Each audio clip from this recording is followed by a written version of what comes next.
Jadi kita tingkatkan ilmu dulu itu tadi. Jadi semakin sering kita pengalaman, pasti resiko kita lebih bisa minimalisir. Tapi tetap kita juga harus membatasi resiko dengan hal-hal yang memang harus kita lakukan. Misalnya kalau kayak di saham, kita udah pilih saham A nih, kita udah invest sekian gitu ya.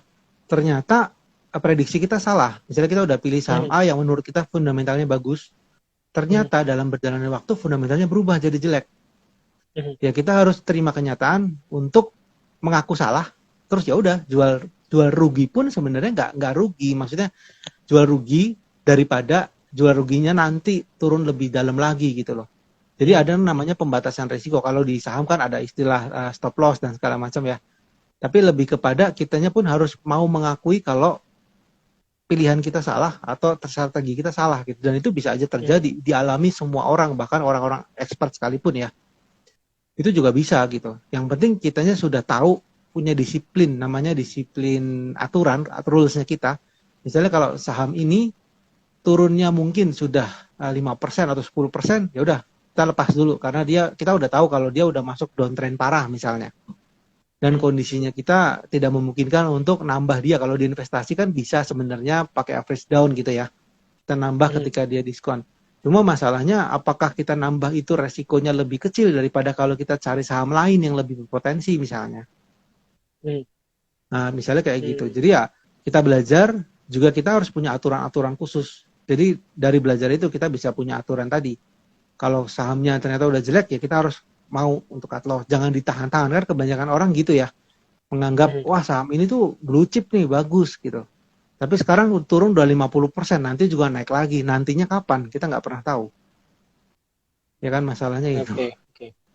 Jadi ini artinya kuncinya lebih ke ilmu ya, termasuk ilmu sebaiknya saat kapan atau mungkin di mana kita cut loss, kapan kita harus hold, kapan kita harus masuk gitu ya. Ini kuncinya berarti semuanya ada di ilmu. Jadi ilmu ini termasuk bagian dari investasi gitu ya. Investasi yang mungkin wujudnya mungkin nggak kelihatan secara angka tapi lebih ke jangka panjang gitu ya. Karena dengan investasi ilmu kita bisa memperkecil atau manage resiko gitu ya kira-kira. Nah, ini juga kalau misalkan ngomong-ngomong soal investasi saham gitu ya. So far kalau dari Coach Cece sendiri pengalamannya seperti apa ya? Apa kira-kira hal terberat yang mungkin Coach Cece pernah alami gitu ya kalau di investasi saham, terus sejauh ini gimana gitu caranya mengatasinya gitu? Oke. Kalau dulu karena saya ilmunya masih cetek itu sekitar 2018-2019 ya. Jadi itu ngertinya dulu cuma sekedar nabung saham. Jadi itu kan dulu program nabung saham kenceng ya. Dan itu hanya ditelan mentah-mentah gitu. Jadi saham yang katanya bagus, yang blue chip gitu-gitu ya, tabung, tapi nggak ngerti sama sekali tentang masalah fundamental dia kayak apa. Terus timing, teknikal juga sama sekali kosong, karena kan dulu anggapannya kalau fundamental itu ya hanya mikirin fundamental, teknikal nggak perlu gitu. Jadinya ya udah cuma masuk, tambah turun gitu ya. Tapi masalahnya kan karena nggak punya ilmu dan nggak punya pengalaman, jadi otomatis kaitannya sama kesabaran. Apakah kita sabar sih nunggu saham itu turun 2 tahun, 3 tahun gitu kan. Pada akhirnya apa? Cut loss. Jual rugi setelah nabung sekian tahun gitu. Nah sebenarnya yang saya alami, hal terburuknya sih lebih ke waktu nggak punya ilmu, tapi masuk terlalu banyak di luar batas resiko yang bisa saya terima sebenarnya gitu. Jadi kalau bisa dibilang sih dulu mungkin ada ya sekitar 40-50% lah. Bisa bilang kerugiannya. Loss-nya, itu dalam kondisi normal ya, artinya bukan waktu COVID. Kalau COVID kan itu kasus spesial. Jadi kondisi normal karena sahamnya asal-asalan pilih, hanya sekedar dengar rekomendasi kanan kiri, nabung nggak jelas gitu ya. Akhirnya setelah saya sadar kesalahan itu, waktu itu kalau nggak salah sekitar 2019. Jadi bersih porto, dah yang memang nggak beres buangin semua. Akhirnya mulai lagi dari nol. Mulailah kelihatan hasil gitu ya, maksudnya yang kemarin rugi itu udah sempat balik gitu, terus kena 2020 yang COVID, yang Maret itu ya, yang ESG sampai 3.900, Waktu itu ya karena pengalaman belum terlalu banyak karena baru bangkit dari belajar ya. Seneng, tapi ada takutnya juga. Karena waduh kalau nggak balik lagi gimana gitu ya. Kan seneng tuh dulu BRI sampai 2.200 gitu. Masuk, di situ masuk. Cuma nggak berani full power karena kan belum pengalaman juga waktu itu. Jadi hanya misalnya ya budget 100 juta hanya masuknya 50 aja lah. Takut kalau turun lagi gimana gitu kan. Akhirnya 2020 akhir 2021 kan udah mulai rebound, balik ke normal ya. Itu keuntungannya kan bisa dibilang 100% gitu. Bangga tapi sedih. Karena kok kenapa dulu nggak berani ya? Ternyata ya memang harus proses belajar gitu loh. Jadi memang yang paling parah sih dulu malah sebelumnya COVID itu tadi yang berantakan, asal-asalan beli, nggak ngerti apa-apa ikutan kayak gitu. Tapi setelah mengerti akhirnya proses, oh ternyata harus begini. Oh ternyata kalau koreksi parah selama dia fundamentalnya baik akan balik lagi, makanya harus lebih berani kayak gitu. Itu pun ya proses belajar, Pak. Oke. Nah jadi ini mungkin bagi teman-teman yang hadir juga malam ini termasuk bagian dari proses belajar ya. Ini mendengar sharing dari Coach Cece ini juga menarik. Jadi memang dengan belajar ini kita akan bisa lebih tahu gimana cara manage resiko yang tadi, menghindari sesuatu yang mungkin nggak diinginkan dan sebagainya gitu ya. Oke. Nah, sekarang ini sebagian teman-teman ini kan kebanyakan apalagi terutama yang main sosmed ini kan ya generasi milenial lah ya. Mungkin usianya ya 20, mungkin 30 tahun atau mungkin early 30 gitu ya. Nah, kalau menurut Coach Cece kalau mau investasi itu sebaiknya di usia-usia segini itu investasinya seperti apa gitu ya? Mungkin entah dari sisi cara atau mungkin apa yang harus dipilih dan sebagainya. Kalau menurut Coach Cici gimana? Ya, jadi sebenarnya kalau masalah usia ya, itu sebenarnya tergantung ke kondisi kita masing-masing. Jadi sebenarnya usia juga nggak bisa jadi tolak ukur pasti. Nah, tergantung kita ada apa nih di depan kita, rencana kita apa. Semakin banyak rencana, seharusnya kita malah semakin konservatif. Kenapa? Supaya resiko gagal rencana itu semakin kecil resikonya. Maksudnya gini, kalau misalnya kita punya rencana mau nikah 2 tahun lagi misalnya, contoh. Kalau kita terlalu berani dengan ilmu yang seadanya, terus masuk ke saham, dan ternyata kita tidak beruntung, kalau beruntung sih nggak apa-apa ya, kalau tidak beruntung, kena krisis, kena resesi misalnya, sahamnya turun, yang terjadi apa? Nggak jadi nikah. Atau nikah tapi seadanya gitu kan, itu gara-gara kesalahan kita sendiri kan. Nah jadi, lebih ke, kita tuh punya rencana apa aja ke depan nih. Kalau kita masih kosongan, nggak tahu nih, saya mau ngapain, nggak tahu, belum ada pandangan. Ya nggak masalah, kita mau coba kripto, mau coba segala macam, silakan aja. Toh mencari pengalaman gitu ya. Tapi kalau di depan sudah banyak tujuan, ya sebaiknya belajar lebih banyak dan ngerem. Kita jangan masuk dulu kalau memang kita belum yakin dan belum paham gitu. Karena resikonya semakin tinggi, karena ada tujuan di depan. Kalau kita nggak ada tujuan, terserah aja. Gitu. Jadi masalah di usia berapa, sesuaikan aja. Ada juga kan orang yang 30 tahun tapi belum mikir nikah, belum mikir apa-apa, masih ya jalanin aja, ya silahkan mau coba ini dan itu, nggak jadi masalah. Gitu. Jadi lebih ke tujuannya aja, Pak. Di depan ada apa? Oke. Jadi artinya lebih fokus ke ya itu tadi balik lagi ke tujuannya mau seperti apa sehingga itu akan menyesuaikan gitu ya. Investasi kita akan seperti apa milihnya gitu. Oke. Nah, sekarang kalau mungkin balik lagi ke investasi saham gitu ya. Sebagian orang bingung ini apa ini saat yang tepat ya buat saya mungkin investasi saham atau mungkin saya ya udah stay dulu di deposito atau mungkin stay dulu di reksadana gitu mungkin atau reksadana pasar uang. Nah, kira-kira kalau menurut pandangan Coach Cece seperti apa gitu ya? Karena ada teman-teman yang ya ngerti sih memang reksadana pasar uang atau mungkin deposito aman gitu ya returnnya, tapi returnnya kecil gitu. Sedangkan mereka punya target yang sepertinya memang target ini nggak realistis kalau caranya hanya dengan menabung ataupun deposito gitu. Nah, kira-kira kalau menurut pandangan UCC kapan ya saat yang tepat untuk misalkan mulai pindah melirik investasi saham gitu? Oke. pertama kita ya kembali ke ilmu tadi Pak ya. Selama kita sudah paham, kita kan kita bisa menyimpulkan bahwa kalau kita punya target ini kita nggak bisa pakai reksadana. Berarti kan kita udah pernah belajar tuh. Berarti harus ada, kita tahu nih investasi saham yang bisa mewujudkan itu. Berarti kita harus belajar lebih banyak tentang situ, tentang saham itu ya. Artinya kapan harus masuk? Ketika kita sudah siap. Karena kalau kita hanya masuk saja, misalnya ada orang bilang, coba aja dulu gitu ya, coba aja dulu gitu. Orang kan kemungkinan coba itu ada macam-macam. Ada yang hanya benar-benar nyoba 100.000 terus udah, nggak ngelanjutin. Ada yang nyoba tapi terlalu optimis. Langsung masuk semua hartanya dimasukin ke saham gitu kan. Nah, tinggal balik lagi ke dia udah siap apa belum untuk menghadapi namanya fluktuasi harga dan segala macam, itu udah siap belum? Kalau udah siap ya silakan. Walaupun teman-teman mau nyoba nih, mau ya udah masuk aja lah, apapun resikonya, yang penting saya belajar, nggak apa-apa. Cuma ada resiko lain lagi, yaitu rugi waktu. Bisa aja kan butuh waktu lagi untuk belajar. Maksudnya belajar sambil praktek itu kan butuh waktu juga sampai paham, kayak yang saya alami dulu Pak. Dulu saya belajar sambil praktek, bukan belajar dulu baru praktek gitu. Akhirnya apa yang terjadi? Rugi waktu, rugi uang juga gitu.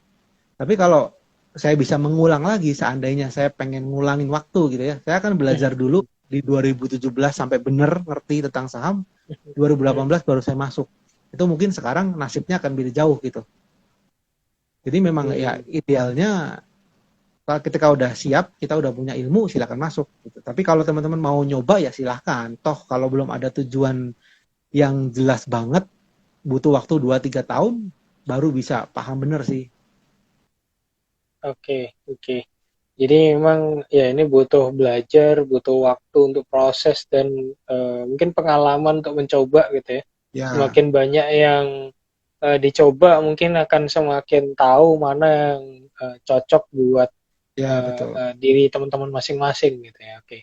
Nah, sekarang kalau melihat ini berarti di mana-mana kuncinya ilmu gitu ya.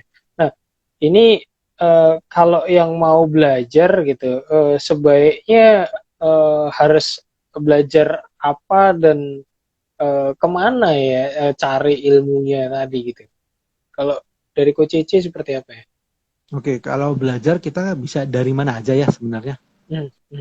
Nah, cuma biasanya tuh identiknya gini Pak, kita tuh belajar kan ada sama namanya sosok ya, orang.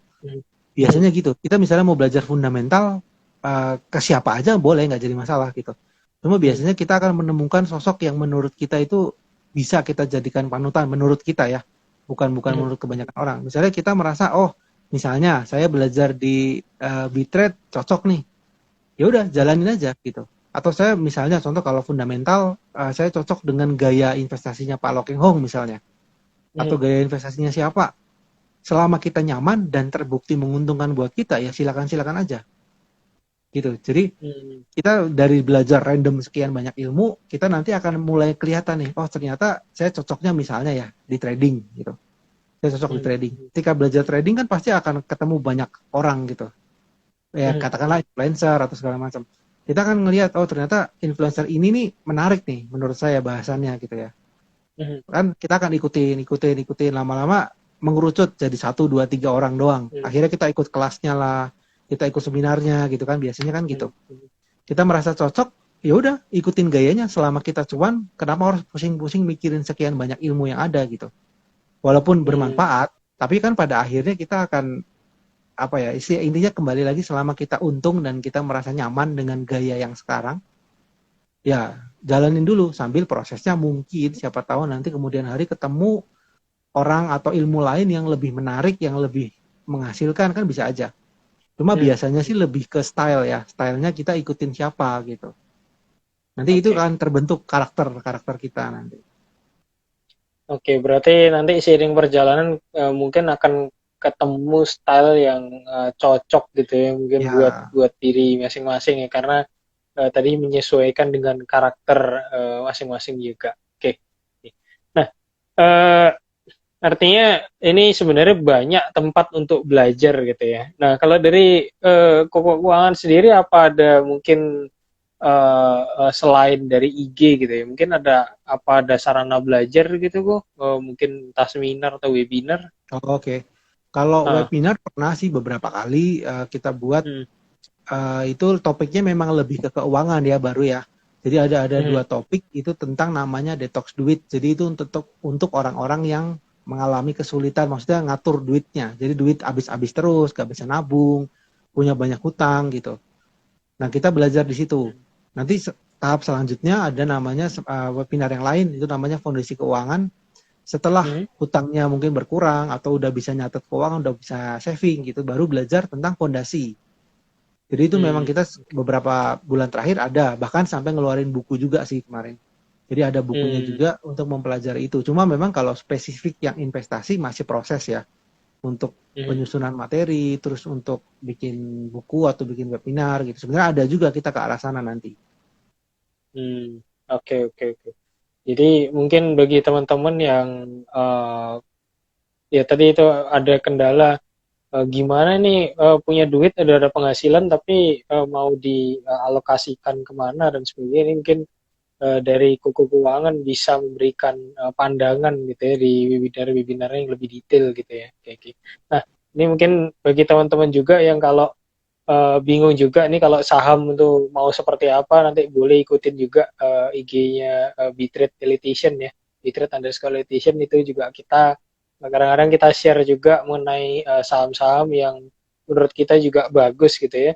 Dan lebih detailnya nanti bisa juga kontak admin kita, atau mungkin ya kita karena juga kebetulan ada seminar-seminar gitu ya, berbagai macam topik kayak memang spesifik di investasi saham. Jadi mungkin teman-teman yang sudah punya ilmu sebelumnya tentang pengelolaan keuangan dari Kuku Keuangan dan sebagainya, ini kalau mau nyemplung ke saham boleh salah satunya kita, tapi tidak harus dari kita karena ilmu banyak sekali ya. Termasuk Kuku Keuangan tadi sedang menyusun materi juga mengenai investasi gitu ya. Nanti mungkin bisa dicek juga seperti apa kira-kira tips and triknya gitu ya. Tadi Pak ya, lebih ke cocoknya tadi. Kalau cocok dengan stylenya Bitrade ya ikutin aja, yang penting cuan gitu kan. Yang penting bisa cocok dengan stylenya bisa sana. Menghasilkan cocok ya. Oke. Nah, ini karena waktu juga sudah mau mendekati jam 9 ya, nggak terasa kita hampir 1 jam ngobrol gitu. Nah, kira-kira mungkin dari Coach Cece ada tips dan trik yang mungkin aku rasa penting gitu ya untuk disampaikan ke teman-teman yang mungkin pemula ataupun advance gitu. Oke. Boleh kok, silakan. Ya, secara general ya tentang pengelolaan keuangan. Jadi pada intinya ya teman-teman pastikan syarat nomor 1 itu pendapatan harus lebih tinggi dari pengeluaran. Itu mutlak, nggak bisa ditawar. Ya kalau itu belum terjadi, kita nggak bisa ngapa-ngapain. Target utamanya cuma menaikkan pendapatan, intinya cuma biar bisa saving gitu. Itu target utama. Ibaratnya main game itu level 1-nya harus achieve itu dulu. Setelah itu beres, baru belajar tentang cara ngelolanya gimana sih, cara mengatur uangnya seperti apa, cara saving gimana, cara berhemat gimana gitu kan. Setelah itu baru naik lagi belajar, ada namanya dana darurat, tadi kita udah bahas ya di awal-awal tentang dana darurat itu seperti apa, lalu belajar lagi, ternyata supaya mencapai tujuan biar lebih cepat, kita harus berinvestasi. Nah, investasi ada sekian banyaknya tadi yang udah kita obrolin. Pilihlah mana yang paling cocok, paling sesuai sama profilnya kita, dan paling mendukung untuk mencapai tujuan kita gitu kan. Jadi tadi harus punya tujuan juga ya, sudah bisa nyimpen uang, udah bisa mengelola uang, punya tujuan, wujudkan dengan berinvestasi. Jadi semuanya ya teman-teman proses belajar, ya semuanya butuh trial dan error, nggak jadi masalah kalau sekarang merasa insecure mungkin dengan keuangan sendiri, ngelihat orang lain jauh lebih sukses, ya mungkin startnya beda, mungkin waktu belajarnya juga beda, nggak masalah, fokus aja sama tujuan kita, pasti bisa tercapai, yang penting kita mau belajar. Itu aja Pak. Oke. Thank you Coach Cece, ini tipsnya bagus sekali. Jadi ada urutannya tadi, intinya income harus lebih besar dari pendapatan supaya kita bisa saving, nanti dari saving barulah kita mulai investasi, upgrade terus dengan ilmu sehingga akhirnya kita bisa mencapai tujuan tadi yang kita sudah tetapkan di awal gitu ya. Oke. Yes. Thank you banyak kok atas sharing-sharingnya malam ini. Kita dapat ilmu yang sangat bagus gitu ya dari Coach Cece, pandangannya termasuk pengalamannya gitu ya. Uh, jadi ini mungkin kita lain kali bisa ngobrol-ngobrol lagi kok untuk Oke, sharing-sharing tentang siap. hal-hal yang lainnya juga. Jadi teman-teman juga mendapat sesuatu yang positif gitu ya. Karena ini juga salah satu mungkin proses buat teman-teman yang lain gitu ya. Kita coba bagi apa yang kita sudah pernah pelajari dan apa yang kita pernah alami supaya teman-teman juga bisa ikutan belajar dan mengembangkan diri masing-masing gitu ya. Dengan cara salah satunya adalah investasi.